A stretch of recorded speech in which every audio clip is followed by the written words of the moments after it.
Good morning.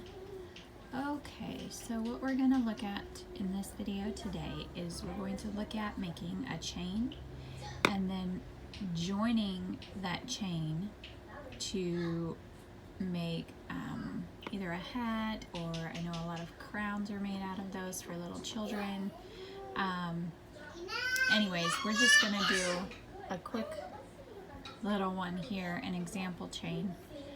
I'm going to chain 20, so you'll do your chain just like normal. 1, 2, 3, 4. In case you can't see that, your chain is your loop here, you yarn over and pull through. 5. 1, 2, 3, 4, 5. That's 5 chains. And you're just going to keep doing that. 6, 7, 8, 9, 10, 11, 12, 13, 14, 15, 16, 17. And as you can see, I'm moving up.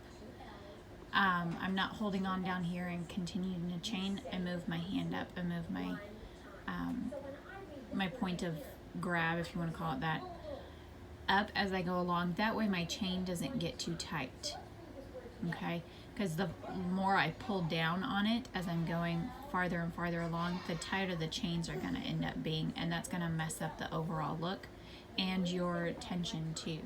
So I believe we were at 17, but we can go back and check. 1, 2, 3, 4, 5, 6, 7, 8, 9, 10, 11, 12, 13, 14, 15, 16, 17, 18, 19, and 20.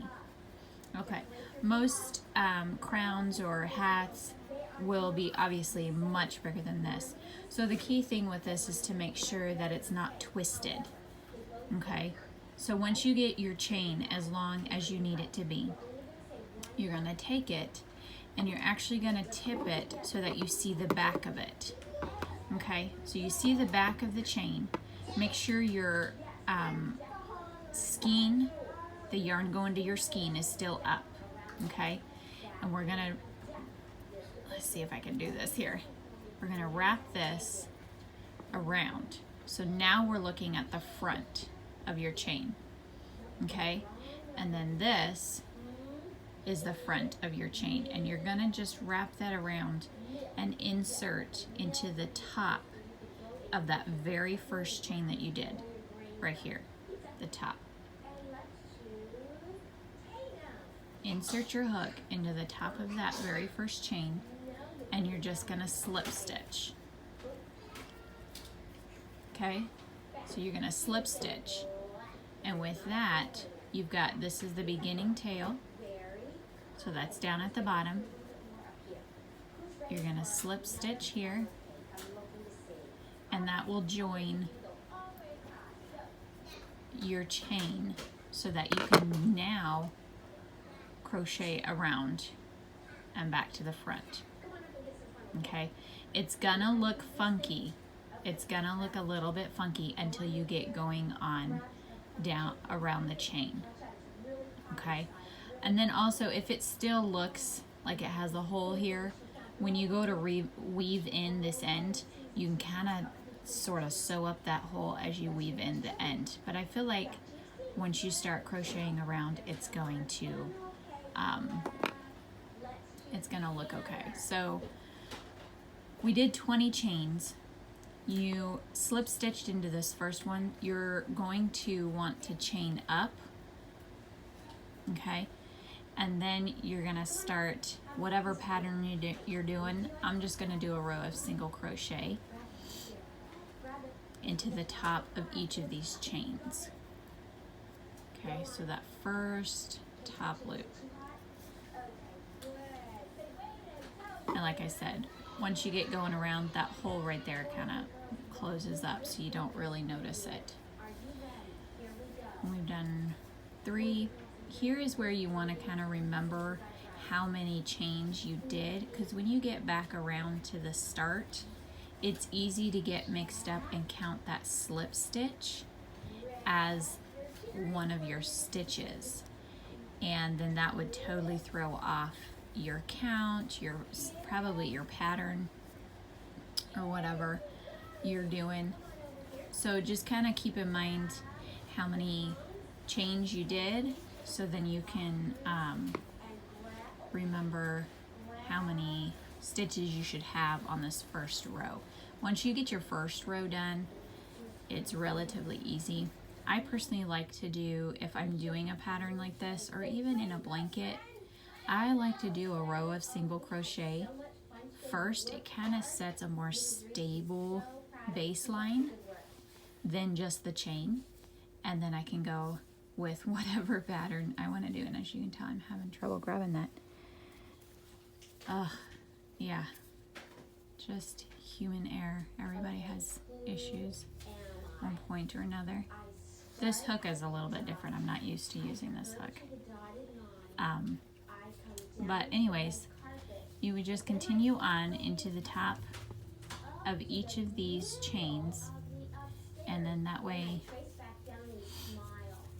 see, we are almost back to the start.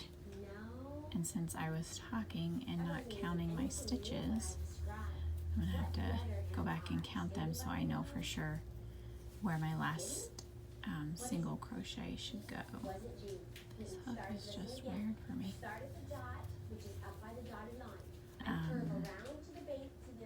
Let's see here.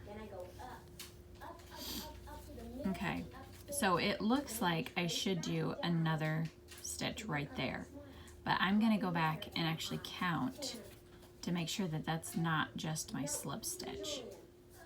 Okay, so we have, that is my chain up. That's my chain one, as you can see right there. That's my chain one. So we're gonna go 1, 2, 3.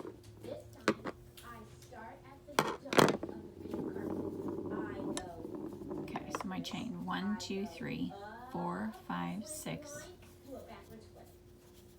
7, 8, 9, 10, 11, 12, 13, 14, 15, 16, 17, 18, 19. And yep, sure enough, I need to do one more.